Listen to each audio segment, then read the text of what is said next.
So it's time for another Patreon requested movie review from one of my top tier patrons, Silverlock. And yeah, he picked a weird one.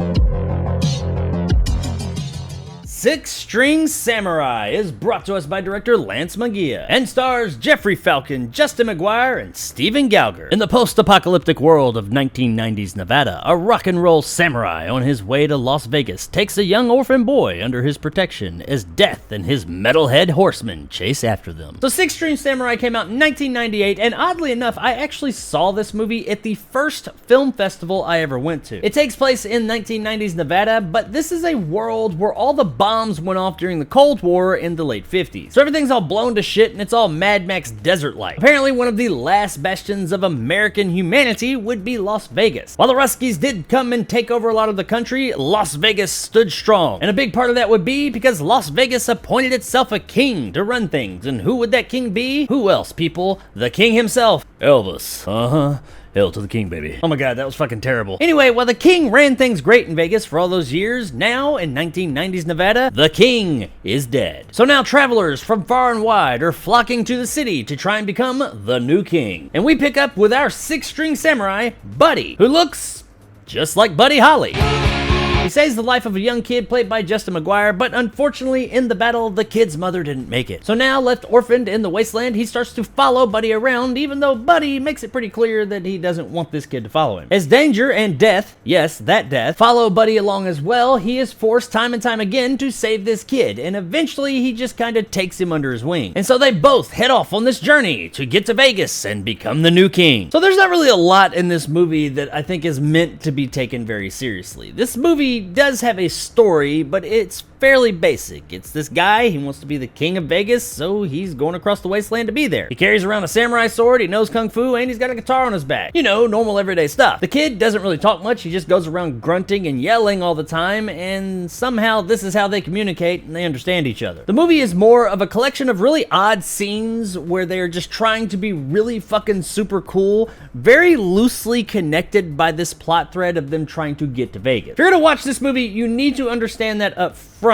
The plot here is very thin. This movie is not that concerned with it. What this movie is concerned with is being super fucking cool. And it is pretty successful at that, especially considering its low budget. And when I say this movie is really only concerned with being super cool, I mean it. The entire thing, from beginning to end, is nothing but scenes of this character being really cool and doing over-the-top cool shit. Our character Buddy just walks around and scowls at people, and pretty much everything he says sounds like it's a song lyric from a really cool song. He jumps, flips, hops around, does a lot of kung fu, and all kinds of really cool stuff. That is exactly what this movie is. You can't go into it expecting a really deep narrative here, because if you do, you are going to be very disappointed. However, if you go into this experience knowing that you're getting a movie that is really over the top, does not take itself seriously in the slightest, and just wants to have a really good time looking and being cool at all times, then you're gonna find something to enjoy here. The direction and pace of this movie is lightning fast, like so fast that it never lets up. It starts and just bam, bam, bam goes all the way to the end. There is always something happening in this movie. There is virtually no downtime. And if there is any downtime, you're mistaken. It's not really downtime. Something's going on, you just don't realize it, and at all times, someone is being cool. Now, admittedly, over its fairly lean hour and 31-minute runtime, it does start to wear a bit thin here or there. But that being said, I could not help but think the entire time while watching it,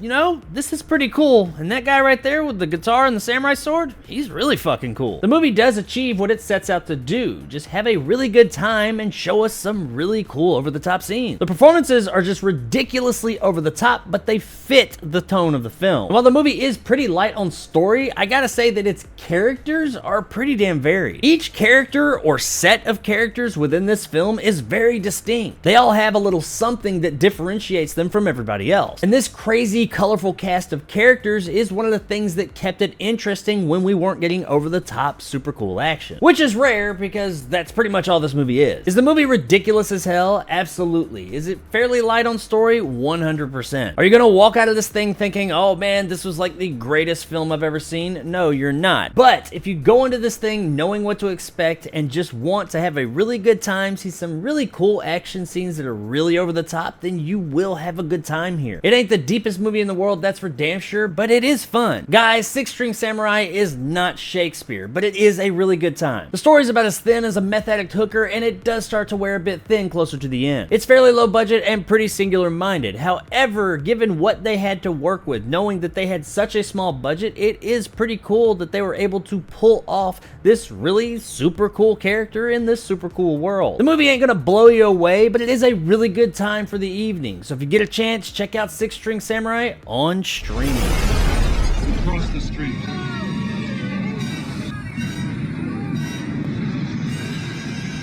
No matter what you think about this movie, you gotta admit, this guy is pretty fucking cool. And while being cool just for cool's sake doesn't make up for everything, in this case, it does make up for a lot. So there it is, guys, my review of Six String Samurai. If you enjoyed and want more content like this, hit that subscribe button and help my little channel grow. If you want to help out the channel, check out my Patreon in the description below, become a jarhead and get some of the awesome benefits that go along with that, like these guys, and possibly join my top tier and become a bad motherfucker like my man Dragon Con, Silverlock, and Marge G, where you too can request of me once a month to review any movie you wish. If you liked what I had to say, give me a like. If not, let me know in the comments below why. And as always, stay sexy, Las Vegas. Don't touch my guitar, man.